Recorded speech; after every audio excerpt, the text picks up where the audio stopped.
Hello दोस्तों, मैं सुजीत आपका अपने YouTube channel study time with S के जीत में स्वागत करता हूं। मैं आपके लिए लेके आया हूं 19 मई कुमार गौरव सर की फूल पत्ती वाली क्लास का फुल रिवीजन।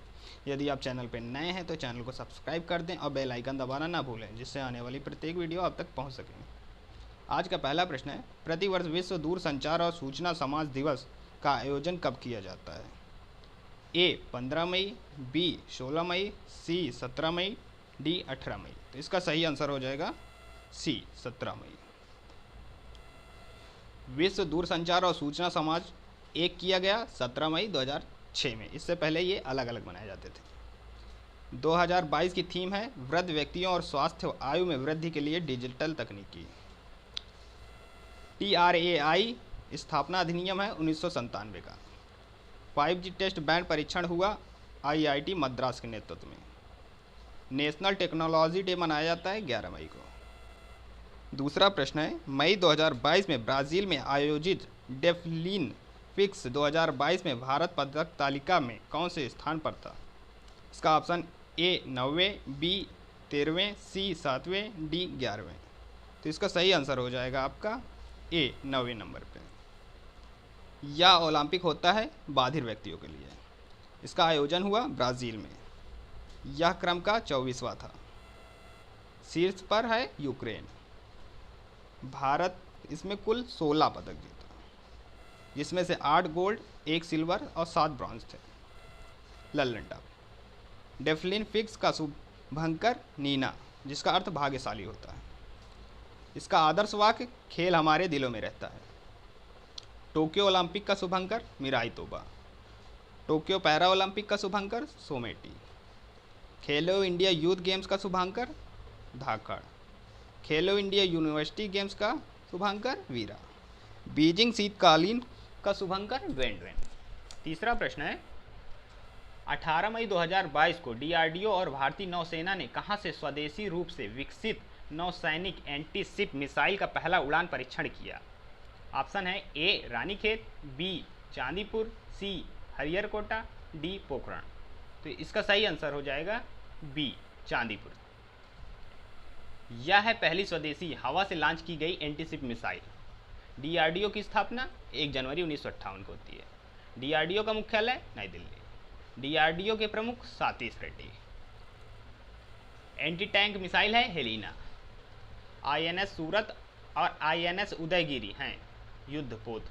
इनका निर्माण मंझगांव डाक लिमिटेड में हुआ। INS बाक्सीर पनडुब्बी है।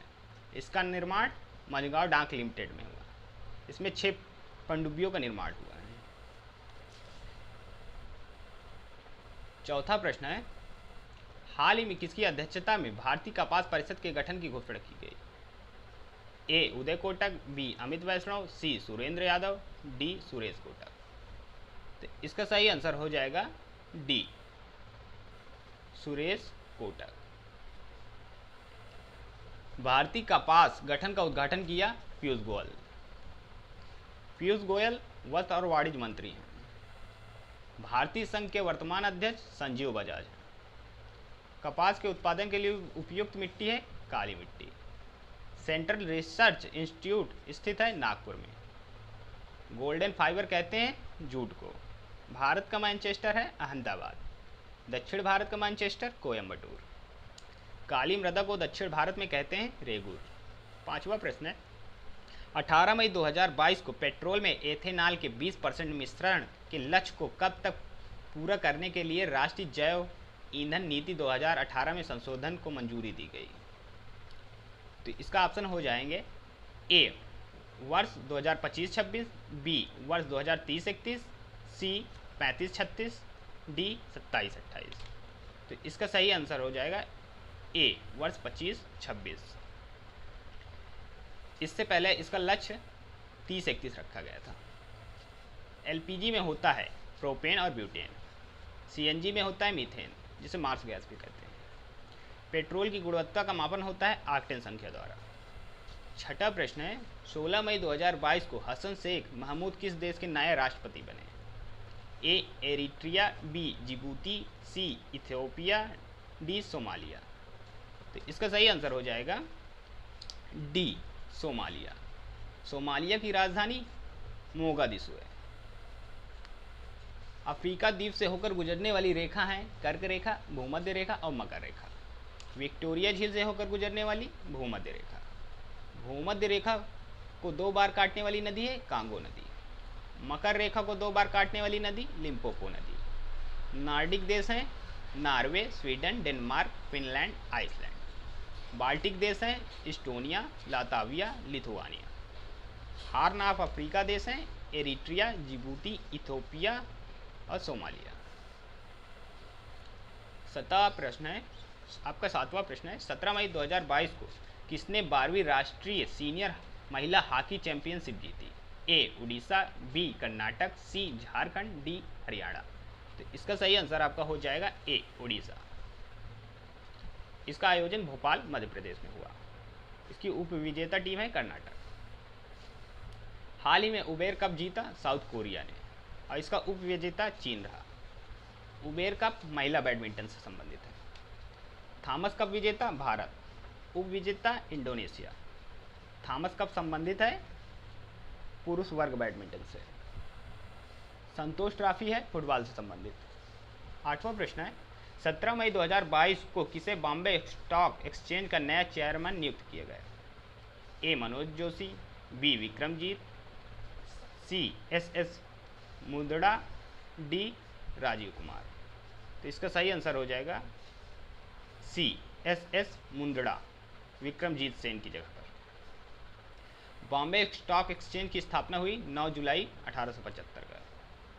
एशिया का सबसे पुराना स्टॉक एक्सचेंज है Bombay stock exchange. Bombay stock exchange का मुख्यालय मुंबई जो कि दलाल स्ट्रीट पे है। बॉम्बे स्टॉक एक्सचेंज को कंट्रोल करता है सेबी। स्कैम 1992 फिल्म संबंधित है हर्षद मेहता से। सेबी की स्थापना अधिनियम है 1992। सेबी की पहली महिला अध्यक्ष माधवीपुरी बुच। निफ्टी है नेशनल स्टॉक एक्सचेंज। सेंसेक्स है बॉम्बे स्टॉक एक्सचेंज। आज का 9वां प्रश्न है 16 मई 2022 को राष्ट्रपति रामनाथ कोविंद ने कहां पर भारत जमैका मैत्री उद्यान का उद्घाटन किया? ए नई दिल्ली, बी मुंबई, सी हैदराबाद, डी किंगस्टन। तो इसका सही आंसर हो जाएगा डी किंगस्टन। यहाँ पर चंदन का पौधा लगाया गया। सलमा बांध, शाहतूत बांध, फ्रेंडशिप डैम का निर्माण भारत द्वारा कहाँ हुआ? अफगानिस्तान में। आज का अंतिम और 10वां प्रश्न है 16 मई 2022 को कौन माउंट एवरेस्ट को 16 बार फतेह करने वाला गैर नेपाली नागरिक बना? A James Cook, B Robin Fishner, C Kenton Cool, D David Sherpa. तो इसका सही आंसर हो जाएगा आपका C Kenton Cool. Mount Everest फतह करने वाले पहले व्यक्ति Edmund Hillary and Tenzing Norgay. Mount Everest के अन्य नाम सागरमाथा। माउंट एवरेस्ट की ऊंचाई 8,848। माउंट केटू स्थित है ट्रांस हिमालय में या काराकोरम श्रेणी का भाग है। माउंट केटू का अन्य नाम गार्डविन अस्टिन। माउंट केटू की ऊंचाई 8,811 मीटर है। अफ्रीका की सबसे ऊंची चोटी किलिमंजारो है। साउथ अमेरिका की सबसे ऊंची चोटी एकांगो है। नॉर्थ अमेरिका की सबसे ऊंची चोटी माउंट मैकिन्ले है। यूरोप की सबसे ऊंची चोटी एल्ब्रुस है। आशा करते हैं यह वीडियो आपको अच्छा लगा होगा। यदि वीडियो अच्छा लगा तो वीडियो को लाइक करें, शेयर करें और चैनल को सब्सक्राइब करना ना भूलें। धन्यवाद।